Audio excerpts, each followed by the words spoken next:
Okay, hi and welcome back to another series of Step Up. Here I try to talk about the things that we don't see in our normal life when we are practicing, but it's good to know about them, or you have to know about them. Today I was working on a project and encountered the WSDL and a SOAP API and thought it's a good subject to talk about here. Most of us are familiar with the APIs, API, application programming interfaces. It's when you have a program somewhere and another program can call one of the functions, send some parameters, and get back the answers via an API. API is a method where you can call another function or method from a program and get back the answers in your own program. It's a very, very common practice. For example, on lots of web applications, you have a server and you have your application. Say you're creating an Instagram clone. You're for the clowns. You send the request and say, okay, I'm calling the give me all the photos API. It sends you back, you send your username, and it sends you back 10 latest photos you have to see. You enjoy this one and like it. Your application will call another method, liked a photo API, for example, and says, okay, this photo liked by this person.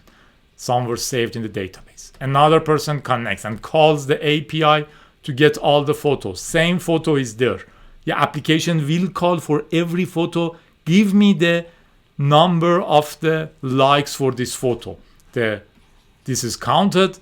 The answer will come with one like. So one will be shown here. All of these are working via APIs. Nowadays, for our young generation, fast, quick, I don't know whatever it is called. Let me drink a coffee and think what it's called. In our sprints, we have to be agile and everything, so we use REST APIs. People love REST and hate SOAP. It's funny. People prefer to have a REST rather than have a SOAP, although I'm a fan of baths and even showers, although it's boring if you're alone. Anyway, I'm not alone most of the time. Anyway, what I was telling. Okay, people like REST because it's more modern, it's agile, it's over HTTP, works with the lovely readable JSON, although it can work with XML too. And it's easy to call. You get an endpoint, you have to go and read a document, and they say, okay, call this method with this parameter, you will get back this. Easy peasy, you do it. But people don't like SOAP that much because when you want to start SOAP, it works based on an XML-based WSDL files. Web Service Defining Language or Definition Language or something like this. Web Service Definition Language. SOAP is very old, 98. REST is around 2000, I think. WSDL is 2007, but the problem is it's built by IBM and Microsoft. So it is bloated, enterprise level, and those kind of stuff. Whenever I reach a project and they say you have to work with SOAP, I'm kind of more frightened than when they say work with REST, but not after this video. I talked a lot. SOAP is Simple Object Access Protocol. It's a protocol, yes, from 98, created to call remote procedures. On 2007, an addition added to it, which was the Web Services Description Language. Okay, this is the correct one, description, not definition. All the definition works too. It's a file like this, which is not nice, frightening and ugly. It's XML based. It works by defining a description in the XML. So you say, this is my version of XML, blah, blah, this is my encoding. I'm creating some definitions. These are my definitions. Then you define some types.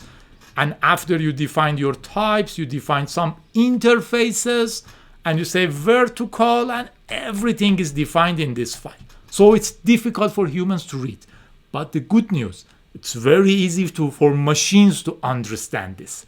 So whenever you have this, in the beginning it's frightening, but it's very easy to work with. I searched the web to show you something practical and found this website. This is the address. DNE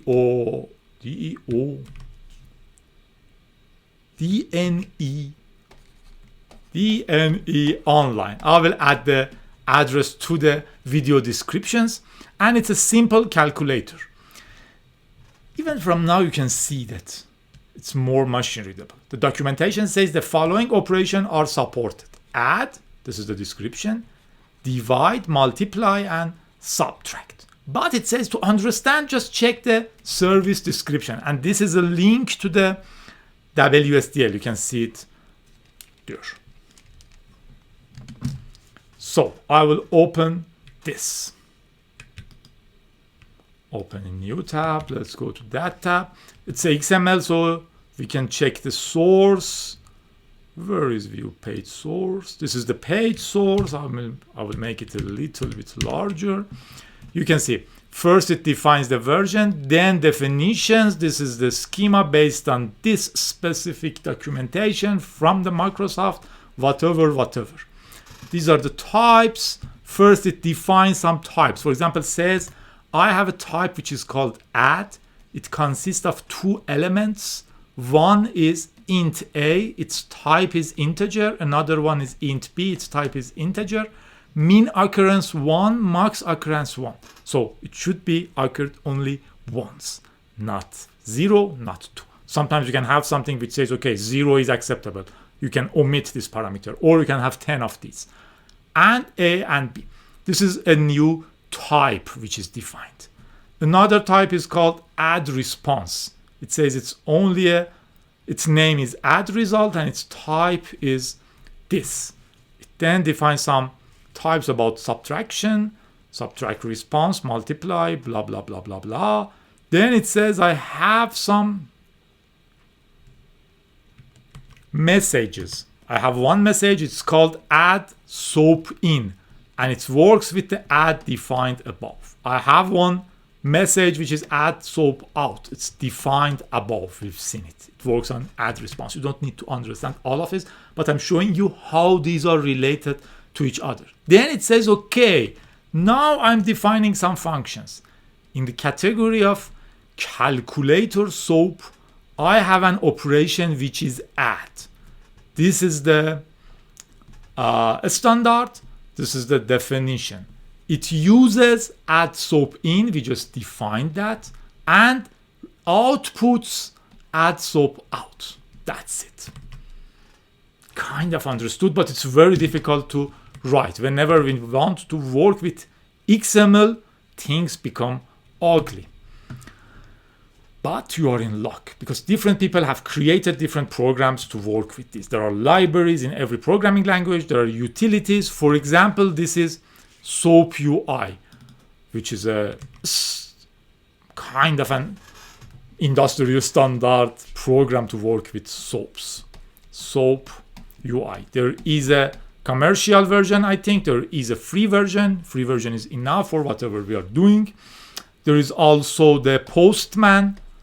Nowadays, Postman can do SOAP request too. It started with REST. SOAP started with SOAP. Now it can do REST. So both can be done with both of them. SoapUI is more industrial-like. Postman is friendlier. We prefer Postman, but industry works with SoapUI in most cases when I've seen.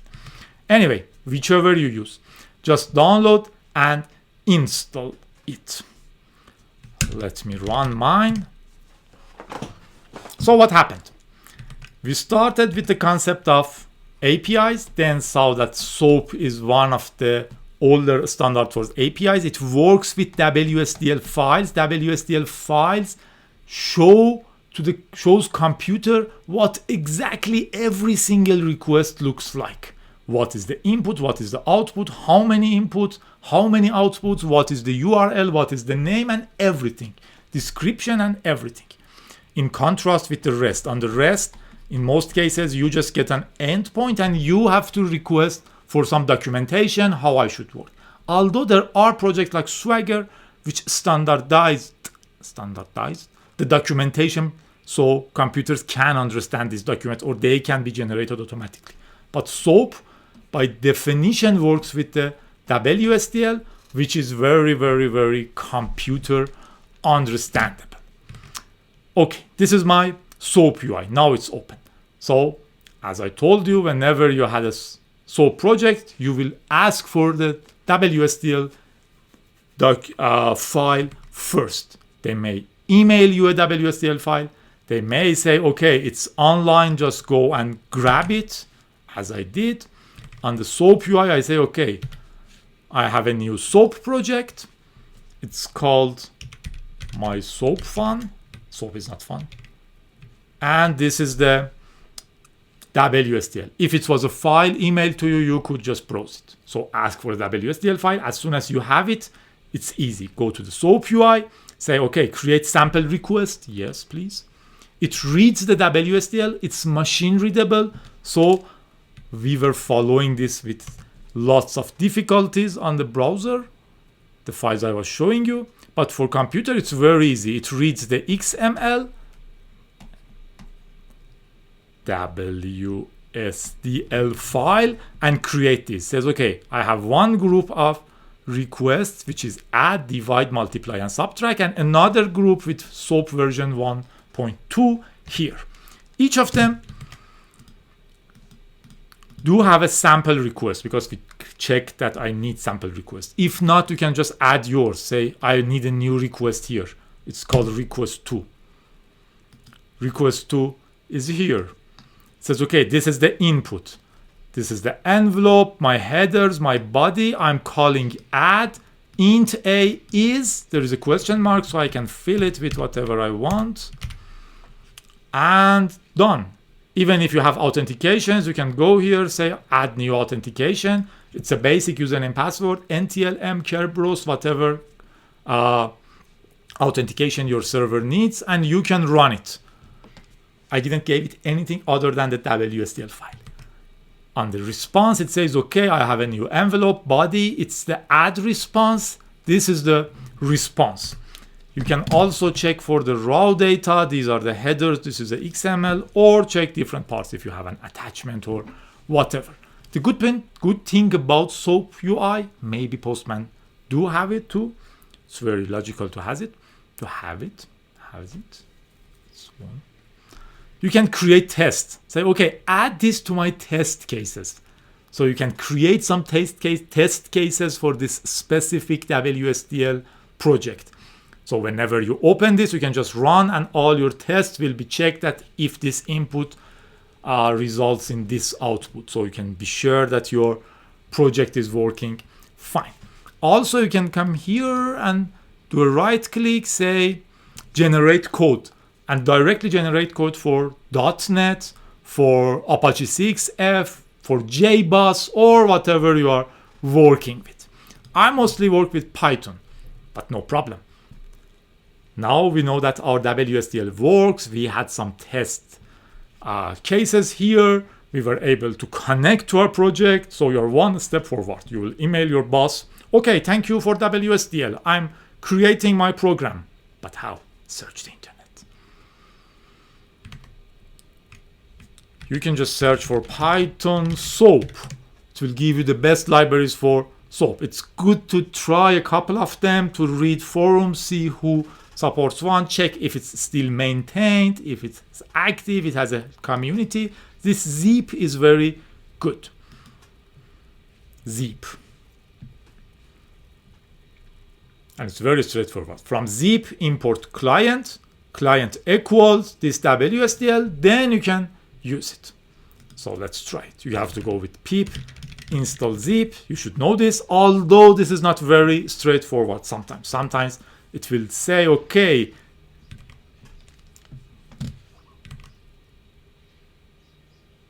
why I cannot write here? I don't know why.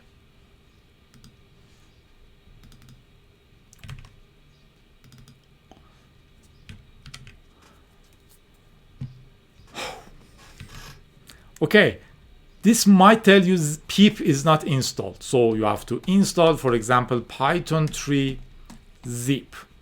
It may even work and installs it, but later when you import zip, you get an error because your pip might be in relation with Python 3.9, and when you are running your, for example, IPython, you might be running 3.11. Check these details. It's not that straightforward, but it should work. If you are on Windows or other platforms, you can install something like Anaconda to have everything in one place, but this is the better method, and you should learn about the virtual envs in Python. They're getting more and more important. Anyway, IPython 3, okay, I'm in my IPython. I say from zip import client. Okay, I imported the client libraries. Now I can easily say I have a new client which equals to client calling my WSDL file. Okay, I gave the WSDL file to the client function and equaled it with my client. Now I have this client. The library went, fetched the WSDL file, read the inside. It's super machine readable, so now it knows everything about it. I'm an IPython, so I can do client dot double tap will show me my options. I can check the, for example, WSDL directly, or I can check my services. It's a service proxy. I can put another dot, double tap will show me what I can call here. I can call add. It's an operation proxy, so I can call it like this. No, it's missing int a. It needs more data. You can always do a dir in Python to see what you can call. It has a docstring, everything has. Every good thing has. So you can say, give me the documentation of this. It says, okay, it works like this. Add int a, int b, and gives back add results. Very good. So I can say, add client service add 4 and 9.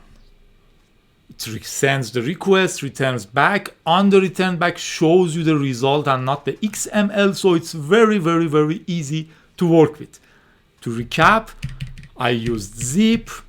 I just said from zip import client, and then said create a new client from this WSDL file. If it was a file on your computer, you could just give the path. It works with the over the network or on your operating system. Now I have the client, so I can call client service, I don't know, divide 12 and 5 to 12 and 0. Funny. Okay. Be naughty. You can also check other things. For example, you can say for service in client service print service. Print service. It returns back a tuple, the name, and the operation proxy. So we can do this, which is cleaner. I can say name and service, and on return back, give me the name and service doc. It says, okay, you can call add like this. So in 3 simple lines, we solved our problem. And in general, now you should know all this jargon, blah, blah, blah jargon. If your boss says, okay, we have a SOAP you need to work with. You say, okay, it's easy. Just give me the WSDL file. You add the WSDL file to something like a SoapUI and play a little bit with your APIs. If you want, you can make tests or see how it works, if it works fine and everything. And also, later you can go to your programming language. Even here, you were able to export code for .NET, for Apache projects and other things. Or you can come to the Python and say, from zip, import client, and they say my C equals client, capital C, this address, and then C service your function. Very, very easy and straightforward. The point is you should get the WSDL file, and after that everything should be clear. I was Jadi, hope you enjoyed this. In this series I'm trying to show you the next step in programming. Most of us see in our normal life the REST APIs. We don't work with SOAP, but now you know SOAP. Have fun. If you enjoyed, tell your friends, because that encourages me to record more videos. And if you have any question, I will be glad to answer back.